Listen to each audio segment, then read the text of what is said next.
Sometimes, it's the best intentions that compel us to give a second chance, but it's not always used as expected, and that can have fatal consequences. Today, we'll talk about how a second chance cost 2 innocent lives. Oak Bay is a small coastal community in Canada with a population of less than 20,000 people. It's a great place to start a family and raise children, with a close-knit local community, quiet and safe, yet very progressive. On December 25, 2017, Oak Bay was filled with the spirit of Christmas. Colorful lights blinked in all the windows of the apartments along the street, and the houses were decorated. Despite the festive atmosphere, the day was marred for some people by the death of a loved one. Sarah Cotton had spent her entire life in this town. In 2009, she met a man named Andrew Barry. Both worked for the local ferry service, which provided connections to the mainland and coastal regions. There were a large number of islands between which connections and freight deliveries took place. Sarah had previously completed a degree at the University of Victoria and then trained to get the position. Before that, she had worked in a public relations group. She was active and energetic, successful in every area. After they met, her relationship with Andrew developed very quickly. After a while, it moved to the next level as the couple started a family. They married in 2011. Daughter Chloe was born, and in 2013, Aubrey came into the world.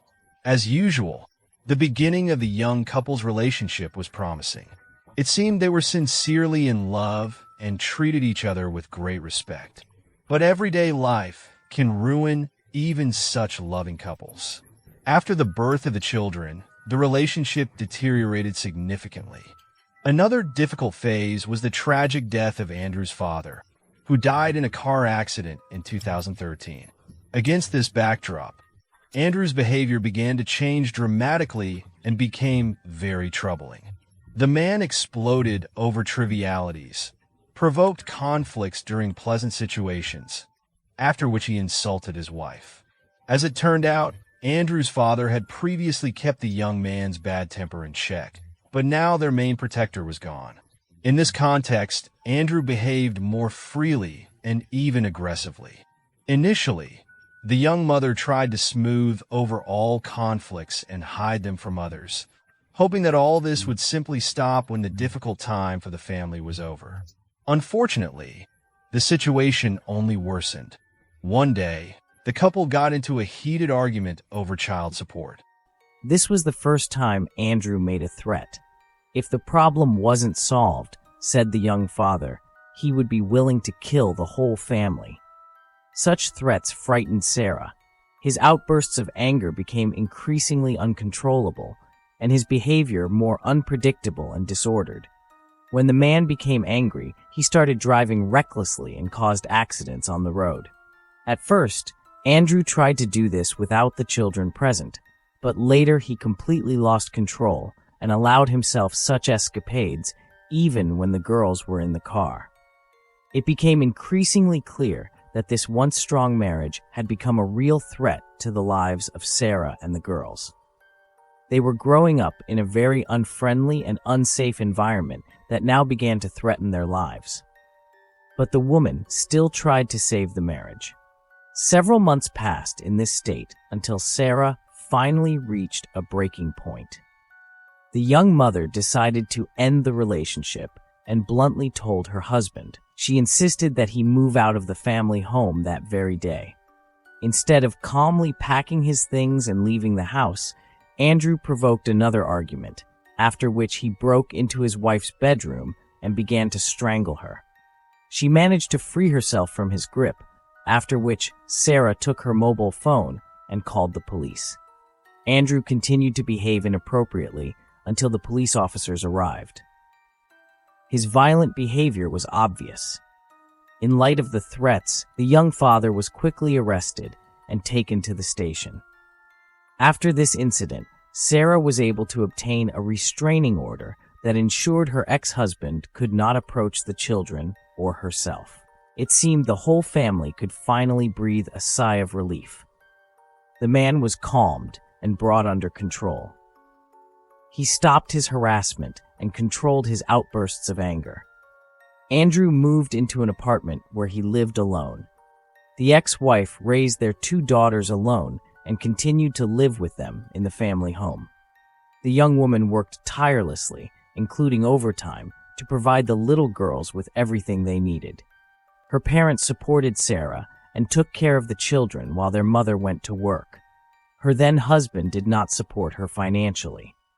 A divorce took place, and Sarah received full custody of the children. Due to Andrew's aggressive behavior, he was denied the right to see the children, and child support was ordered.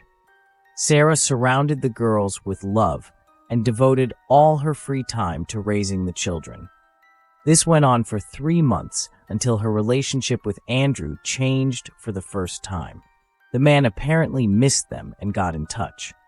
Andrew wrote to his wife and asked to see his daughters, but Sarah refused. The man still insisted, but didn't get what he wanted. At this point, he seemed to change, became calmer, and managed, thanks to the help of a lawyer and witnesses, to appeal the court's decision. As a result, the court order was changed so that the young father was allowed to see his girls on weekends.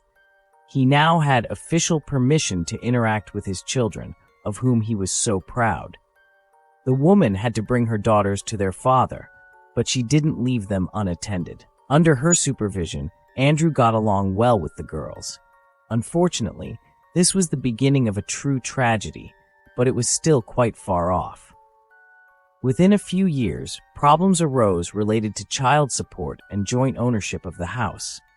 The court ordered Andrew to pay a large amount in back child support to support his children. In parallel, there was a proceeding about the division of the joint family home. The young father refused to pay any amounts for the house. As a result, the court offered Sarah to buy her ex-husband's share of the property, which was then worth $60,000, for only $20,000, minus the child support debts.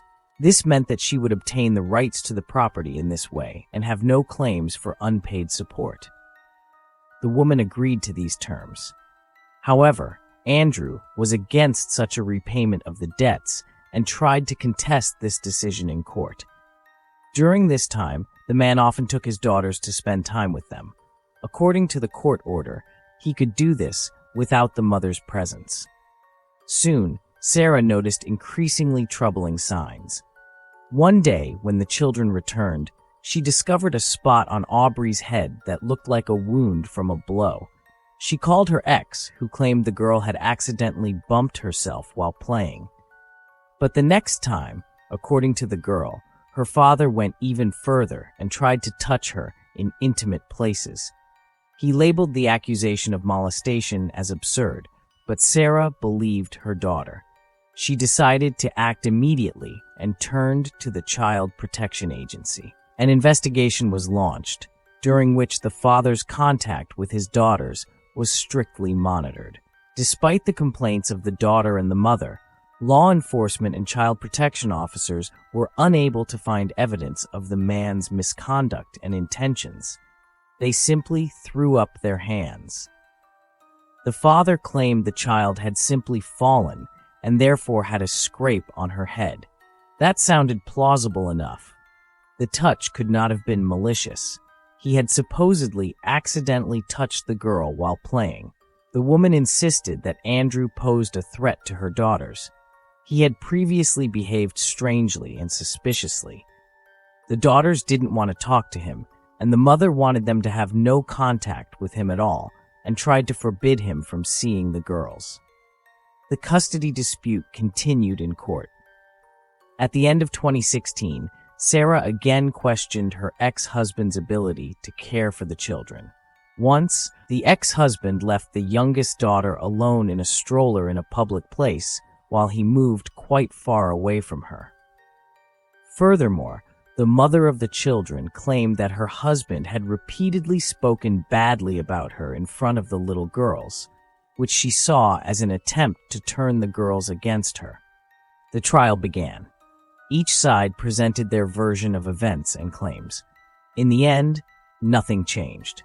The children continued to live with their mother, and the father could take them during holidays and on weekends. The judge who made the ruling believed that Andrew was a loving father who could offer his girls a lot. The judge had no idea what a cruel mistake he had made. The court decided that the young father's aggressive behavior was only temporary and related to domestic problems in the family. Suspected child abuse was not proven, so the man was given another chance. The parties were given conditions they had to strictly adhere to in order to continue interacting with 6-year-old Chloe and 4-year-old Aubrey. The girls were bright and cheerful children with their own personalities and interests. The eldest, Chloe, had managed to get into the first grade of a local school. During this time, she developed a passion for writing, which was taught to her by her cousin. Chloe was very artistically inclined from a young age and had a sympathetic ear for the problems of her loved ones. Meanwhile, Aubrey was growing up and preparing for school attendance. The sisters proved to be very energetic and creative personalities. In addition to other interests, they developed a growing love for art, especially drawing. The girls were very similar, close to each other, and friendly. In their opinion, Sarah was the perfect mother. She had done a lot both within the family and after the divorce to build a stable bond with her daughters. As ordered by the judge, both parents participated in special training courses in which the father also actively took part. Unfortunately, this was not enough to prevent a violent outcome to the story. According to the custody agreement reached, the girls were to spend Christmas 2017 with their father. December 21st was Sarah's birthday. They celebrated it in the morning with the children, and then Sarah brought Chloe and Aubrey to Andrew's apartment, which was located on Beach Drive. He lived just a stone's throw from the marina in an upscale area of the city overlooking the Pacific coast. However, the man was going through a rough patch at that time, specifically a financial crisis. He quit his job, lost his main source of income, and became addicted to gambling. Against this backdrop, he was unable to pay child support or feed himself and his children. From the beginning, this was a bad idea for Sarah. She didn't want to bring the girls to her ex-husband, but she was obliged to do so by court order. Otherwise, he could complain, and the decision would be revised in his favor. Above all, she didn't want to give the girls to their father over the Christmas holidays. The woman believed this shouldn't happen, but she couldn't influence the situation in any way. Sarah asked her ex-husband to let the girls stay with her because of her birthday, but he immediately threatened legal action, so she was forced to comply. At the entrance to Andrew's apartment, her anxiety grew even more. From a distance, she noticed that the lights in the windows were off. Sarah had hoped that the man might not be home and wanted to drive back with her girls. But her daughters told her that the lights in Andrew's apartment were off at all times of the day, and that this had been the case for weeks. The girls reported that during their visits to their father, they always used flashlights like when camping, and that they enjoyed it. In fact, Sarah already knew that her ex-husband had quit his job in May of that year. Against this backdrop, he had serious financial difficulties, so the electricity might simply have been turned off. She decided not to discuss this with Andrew and the girls now to avoid provoking another conflict and ruining the children's holidays. But Sarah noted in her calendar that she would address the matter later. She was looking for any opportunity to restrict the father's access to the girls, as she believed he could be dangerous for the children. The mother said goodbye to her daughters. They were to stay with their father until noon on December 25. After that, he was supposed to bring them back. When Sarah got home, she saw that Chloe had left behind her favorite stuffed animal. Her mother picked it up and brought it directly to the child. When she knocked on the window of her ex-husband's apartment, both girls appeared through the blinds in their holiday costumes. They smiled and seemed happy. The mother calmed down a bit, gave them the cuddly toy, and left, expecting to see the two girls again in a few days. On Christmas morning, Sarah woke up in an unusually empty house and began to do the usual daily tasks to pass the time until the girls returned. Throughout the day, the woman had plenty of time to clean the house, decorate, and place gifts under the tree. Sarah did her best to make the girls happy. At 2 p.m., Sarah's parents arrived. By this time, the woman was already anxious because the girls were still not back from their father, even though he was supposed to bring them by noon. She sent Andrew several text messages and called him, but he ignored all attempts. She then tried to contact his sister, but she also didn't respond to any of the calls and messages. The situation became increasingly alarming. Sarah then decided to pick up the children with her mother, leaving her father at the house in case Andrew arrived with the girls while they were away. The women drove to Andrew's apartment, but the children didn't appear. When they knocked on the window, it seemed too quiet and empty inside. The heroine of the story couldn't even begin to see what was happening behind the closed blinds. She knocked and called at the window, but no one responded, which made Sarah even more fearful. In their desperation, the women decided to speak with Andrew's neighbors. One of the neighbors said he had heard the children talking early in the morning, and around noon, he heard thuds and noises in the apartment, which hadn't initially worried him, but now seemed very suspicious. According to him, he hadn't seen any strangers around the house. Sarah's and the children's grandmother's concern multiplied, and they immediately called the police and reported the disappearance of the two little children. When the first police officer arrived at the house, he tried to reach the apartment owner, but no one responded, not even to Sarah's cries. The officer then tried turning the doorknob, and to his surprise, the door was unlocked. The light inside was off. After flipping the switch, nothing happened. It turned out that Andrew's electricity had indeed been turned off, as well as the water. He was facing eviction due to late payments for utilities. The policeman took a flashlight and illuminated a gruesome scene reminiscent of a horror movie. The walls and floor of the hallway were smeared with blood. There were splatters everywhere, even on the ceiling. In one of the rooms, the policeman found the lifeless body of a girl on a bed, whereupon he immediately called for backup. The arriving police officers inspected the eerie place with weapons drawn, as there was a possibility that the murderer who had caused the bloodbath was still in the house and could be dangerous. One of the bloody footprints led the officers to the bathroom. There they found a naked Andrew with a slashed throat and several wounds in his chest. He was still breathing, but each breath seemed heavier and heavier. In the adjacent room, Chloe was found on the bed. She was already dead. The child's body showed numerous lacerations and cuts. A bloody bat lay on her clothing. Aubrey was found not far from her sister. Like Chloe, the girl was wearing pajamas soaked in blood. Even on the ceiling of the room, there were blood splatters. Both children had multiple cuts and stab wounds, similar to those their father had suffered. The officers checked the children's pulses several times, but they were already dead. An ambulance quickly arrived at the apartment to treat the injured man. Since the bathroom was too small to accommodate the equipment, Andrew was placed on a stretcher to be carried out of the apartment. At that moment, he regained consciousness, looked at the paramedics, and simply asked them to finish him off. The victim was taken to the hospital, accompanied by police officers who wanted to question him. The officers informed Sarah that her two little girls were dead.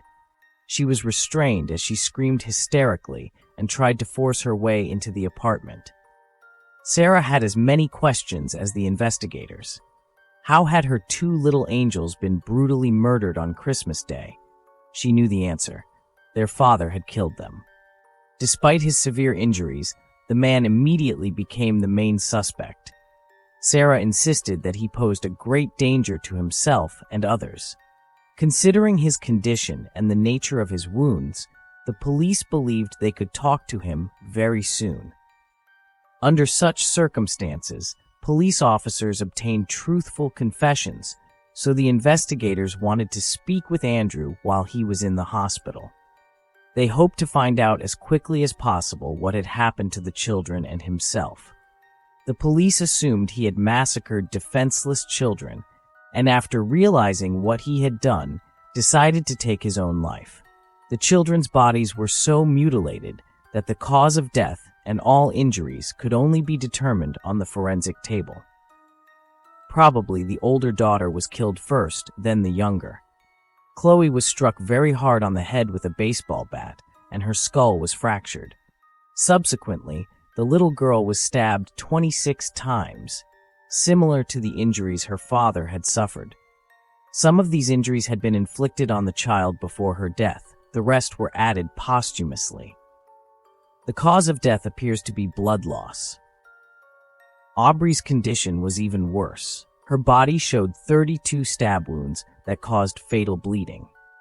The medical examiner determined that the attacker had turned the children over at least twice to stab them from the front and back. Apparently, he was furious and wanted to ensure the girls wouldn't survive this Christmas. At the same time, forensic officers examined the victim's apartment. They found blood-soaked men's jeans and a t-shirt that belonged to Andrew. They also found a knife that was apparently the murder weapon. There was so much blood in the apartment that a special unit had to be involved in the investigation. The experts found numerous smear marks from the knife, fingerprints, and socks with a characteristic pattern. Even in the refrigerator, blood traces were found, indicating that the perpetrator had rummaged through it after the massacre. In one of the rooms, a note was found addressed to Andrew's sister. In it, he wrote a long list of frustrations with Sarah. In his opinion, he had been misunderstood by the woman he was truly in love with. He felt betrayed and also pointed to the many hardships he had experienced during his marriage and after the divorce. According to Andrew's confession, he was only happy with his children, and so he decided to leave this world with his daughters. Apparently, it was a suicide note. After examining the crime scene, the officers concluded that Andrew was the one who had attacked and brutally killed his children. The man then went into the bathroom and inflicted wounds on himself that he believed would be fatal. According to the doctors, however, none of these wounds were actually fatal. So he survived. Andrew recovered quickly and was monitored by doctors and the police until his release. Here, he admitted that he had inflicted the injuries on himself. This was heard by several nurses. Immediately after his treatment, he was arrested on charges of double murder. When Andrew was brought to the station, Sarah and her parents were already there. The police stated they were certain that the children had been massacred by their own father. All the evidence, the note, and the husband's confession pointed to it. The mother of the girls became hysterical and wept and had to be taken away from the station. The state of despair and grief of the woman is hard to imagine, for Sarah had tried everything to keep the girls away from their father. The woman had filed complaints with the Child Protection Agency and the court, but no evidence of the man's dangerousness was found, and she was not believed, and now her girls had been killed by their father's hand. The case became a highly publicized affair. Like-minded people held many memorial events to honor the memory of the innocent girls who were tormented by their own father. The public was outraged and supported Sarah. The events led to worldwide reviews of the child protection system. Even the judge who deemed Andrew suitable for fatherhood was affected. It was his decision that gave the unfit man free access to the girls and cost them their lives. However, no actions were ever taken against the judge or the Youth Welfare Office. The bodies of the victims of the senseless massacre were cremated. During the investigations, details of the complex relationship between Andrew and Sarah were uncovered. Particularly serious problems plagued the man on the financial front. In May 2017, he quit his job. Even before that, he had fallen behind on his rent and utility payments, so the utility company simply turned off his electricity. The main reason for these financial difficulties was the young father's penchant for gambling. He earned good money in his job, about $80 per shift. But during this time, he became addicted to card games. He often lost but never gave up and spent every penny to win again. However, it only got worse, and after losing, he began borrowing money from anyone who would give it to him. His addiction spiraled out of control, and Andrew began spending about $3,000 per month on gambling. As early as fall 2015, he won a large sum of $100,000 in bets. However, when he got into a frenzy trying to increase the winnings, he almost immediately lost the entire amount. To get the winnings back, the man borrowed $25,000 from a man named Paul. But he was in no hurry to repay the money because he didn't have it and continued to borrow money. In the process, he lost interest in his work and eventually quit in spring 2017. He owed about $25,000. This led to serious financial difficulties, as all credit limits were exhausted. Andrew even thought about cashing out his savings from a pension fund. The man had sunk so low that he could no longer afford groceries and asked his neighbors for food to feed his daughters while the girls were visiting him. His whole life spiraled downward and ended in a terrible tragedy. During the investigations, the police found some alarming searches in his browser history. About a month before the double murder and attempted suicide, he began actively searching the internet for the most effective method to kill himself. The situation was further exacerbated by a custody dispute. Andrew was under pressure from all sides. His problems came to a head at Christmas. That was when he made his final, horrific decision. Particularly cruel was the way he ultimately chose to commit the murder. He killed his daughters with such cold-bloodedness and brutality that serious doubts arose about whether he had ever loved them.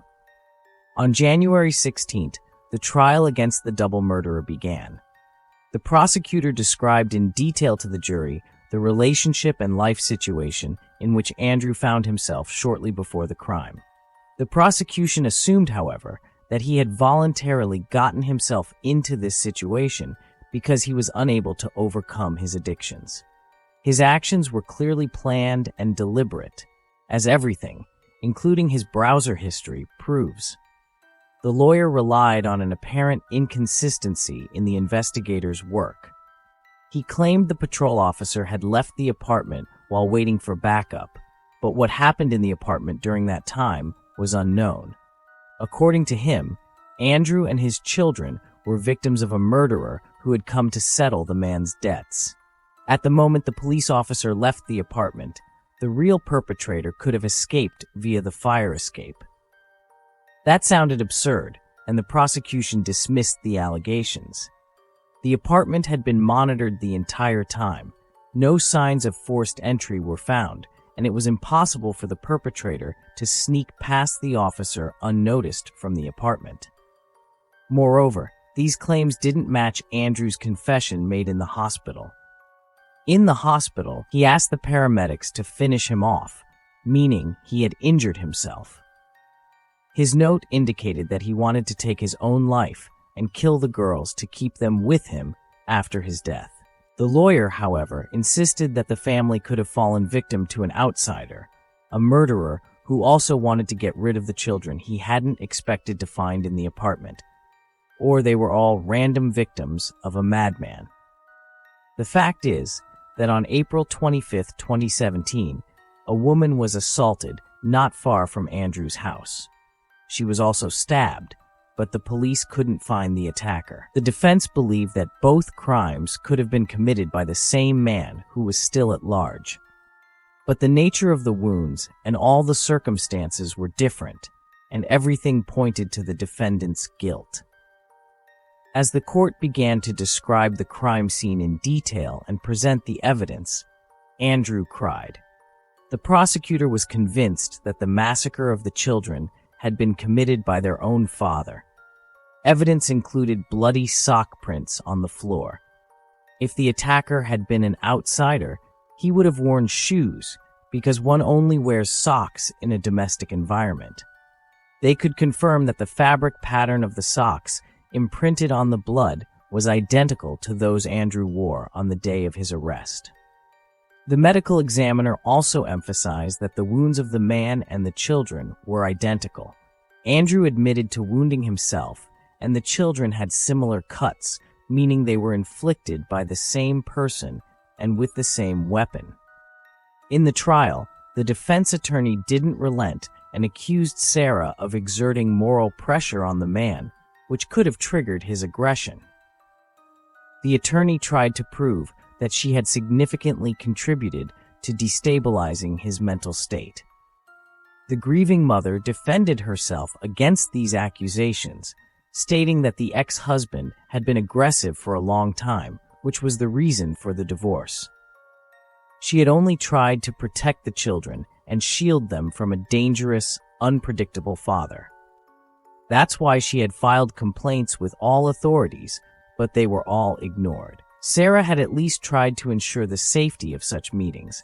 She worried about the girls. Nevertheless, Andrew had changed a lot lately.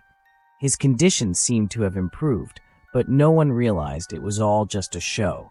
The defense attorney continued to defend the man's innocence by portraying him as a victim of circumstances. He referred to a man named Paul, to whom the protagonist owed $25,000.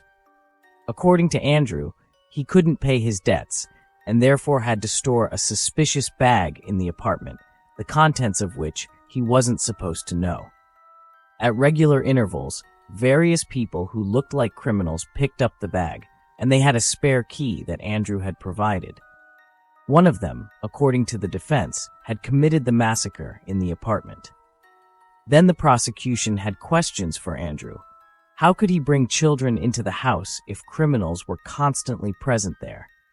He himself had thus created an unfavorable, dangerous environment and put the children in danger. In the trial, Andrew provided a new version of events. According to him, he spent Christmas morning with the children. They went to a local store and then played outside. After returning home, the father wanted to have a festive lunch. Suddenly, he was stabbed in the neck. According to the man, he lost consciousness from this blow, and when he came to, he found the children lifeless.